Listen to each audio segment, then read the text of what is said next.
Here to discuss is FBI Director Kash Patel. Mr. Director, thank you very much for joining us tonight. Where does this investigation tonight stand? Well, first and foremost, our prayers to the family of the fallen soldier and our prayers to the family of hopefully this individual who continues to recover. This is a sprawling international terrorism investigation that the FBI is leading out on, and we are making sure to work with our interagency partners, and I've already issued dozens of pieces of legal processes, dozens of devices, already hit 2 houses and interviewed many individuals associated with the subject, and that investigation is going to continue on to anyone and everyone this person ever spoke to. We're not going to leave any stone unturned. We're going to collect the evidence. We're going to hand it off to our partners at DOJ and make sure he's prosecuted to the full extent of the law, and anyone else that was responsible for this vicious, heinous attack will be held to the same account. Now, today, the DHS Secretary, Noam, suggested that the suspect was radicalized here in the United States. What more can you tell us? Because that's what our viewers want to learn a lot about. Yes, and we'll speak to that publicly in our documents in court. That is a very much ongoing piece of our investigation, where and how he was radicalized, and we're working with our partners at DHS and everywhere else to make sure we speak in court with crystal clarity and unity, and we'll be doing so soon. And the vetting process, Mr. Director, we raised red flags about this back in 2021 on the Angle, but that OIG report from 2022 says there were serious issues with the ability to vet Afghan refugees after that botched pullout from Afghanistan. And one bill has already been introduced in Congress would mandate that all refugees be re-vetted. Do you think that is a good idea? Your reaction tonight to that?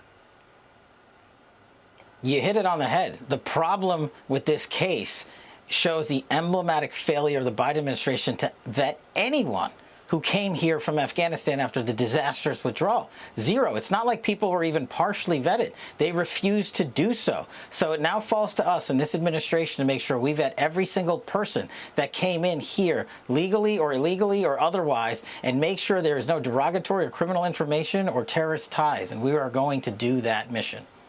And, Mr. Director, another big issue that is concerning Americans, and it involves the refugee community, but in Minnesota, is the Treasury Department's investigation of that massive fraud there in the Somali community. So how is the FBI working that, and what can you tell us tonight, given the plethora of reporting and the defensive posture of both the mayor and the governor of Minnesota, Tim Walz?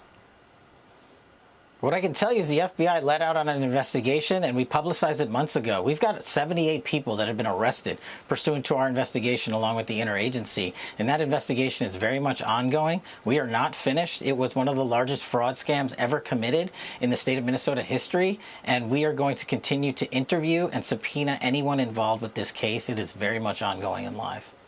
There are a lot of foreign interests that seem to be causing trouble in the United States. And I know the FBI today announced that Chinese national pled guilty to smuggling dangerous pathogens into Michigan. In a student at the University of Michigan, that individual has been deported, a Chinese national. My question is, it seems like kind of a slap on the wrist, deporting her back to China. A lot of people on social media wondering, why didn't she do jail time, or did you seek jail time here for her? Given the danger, potential danger, sir, to our food supply if this pathogen got out? Look, I can only speak to the FBI's mission, and we've already arrested her along with multiple other individuals, including as recently as this past week, on related charges. And we're going to continue to arrest those individuals, and how the State Department and others deal with that matter is something that I would defer to them on.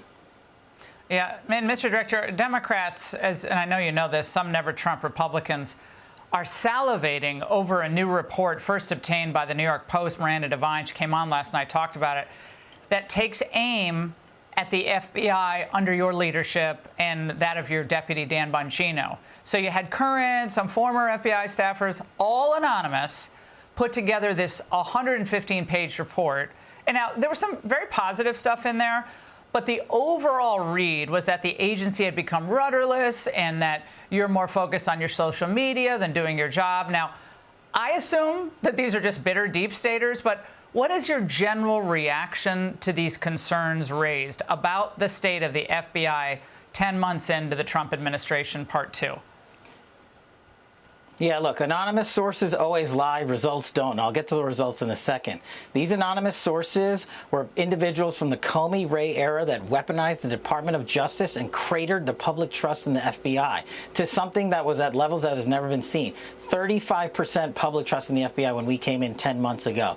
And now we're to believe that these anonymous sources are the ones accusing this FBI, the most successful in history, of being rudderless? Let's just look at the results. If we were so rudderless and we sent our mission out into the country and around the world, how would we have arrested 25,000 violent felons this year alone? That's twice as many as last year alone. How would we have arrested 35% more spies from Russia, China, and Iran than last year alone? How would we have found 6,000 children and identified them? That's up 22% from last year alone. We have taken down criminal networks and those that wish to do harm to our children. We have arrested in the 764 category, the nihilist violence extremist network, a 590% increase on those who wish to prey on our children. Those are just some examples, and I haven't even gotten to the monumental success on fentanyl, where we shut off precursors from China and have seized enough fentanyl, 22% increase this year alone, enough to kill 127 million Americans. We're crushing violent crime.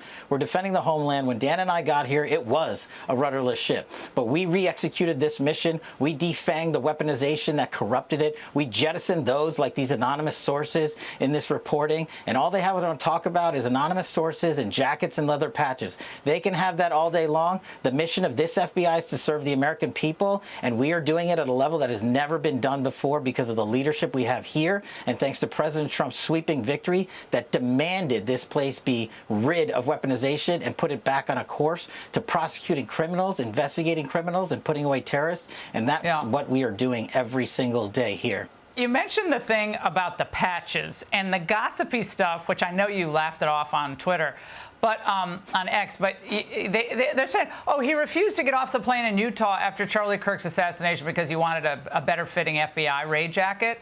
Is that true? And does fashion really make the man, Kash?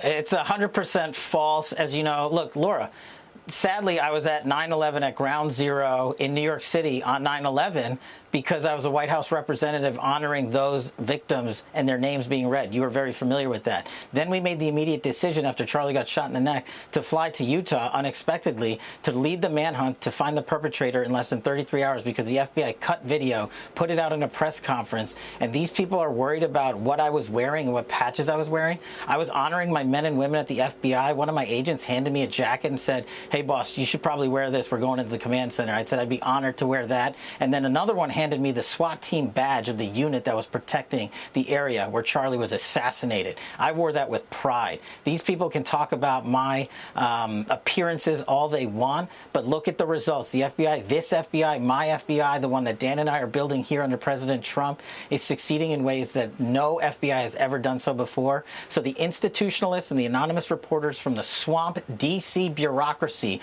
are the ones we are crushing. And that's how I know we're winning. And if Eric Swalwell wants to come online and talk about what jacket size I wear, I'm happy to send him a women's medium so him and Fang Fang can go out again. And the Democrats are also, Mr. Director, supposedly going to investigate your use of the FBI jet, because they're claiming you've commandeered it for personal joyrides, going to a wrestling event, I guess, for your girlfriend. Is that true? And if so, you know, if the Biden team did something like that, if it was true, you know, I'd probably be hitting them tonight on television. But I thought I'd give you a chance to respond to that drive-by. Yeah. It's simple. The FBI director, all FBI directors are required users of the FBI plane. They don't let me fly commercially. But my predecessors wasted millions of dollars because they were too lazy to drive an extra 20 minutes and go to Andrews Air Force Base. They used D.C. Reagan National as their personal hub, costing the taxpayer $4 million. I shut that policy off and mandated the use of government airfields. I've also used the airplane less than my prior two predecessors. And yes, I'm entitled to a personal life just like my other agency had counterparts. counterparts, with their partners. So do I support my girlfriend? Absolutely. And do I take trips with her? Absolutely. But when they're talking about raid jackets and Velcro and FBI plane use, they are not talking about the facts, because they know this FBI is succeeding in ways prior leadership failed. And those cronies will always stick together and, of course, band together with their enemies to come in and attack us. And our mission here is to protect the American people. Let me tell you one more stat that the American people are going to love. This FBI is on course to deliver the lowest murder rate in modern history by double digits. The lowest murder rate in modern history by double digits. That's because we're out there in cities like Memphis leading the charge, in places like St. Louis and Miami and New York and elsewhere across the country, delivering the mission first mindset and putting agents in power in the field to make these arrests. You cannot have these results if you focus on what the media wants to write about you or what the Democrats want to investigate. I am the only FBI director to turn over information related to travel, and that information shows one thing. I am a steward of the taxpayer dollars. My predecessors weren't. They couldn't drive 20 extra minutes on every trip. I'll drive an extra hour if it saves the taxpayer an extra few bucks. Eric Swalwell has zero credibility on anything given his past.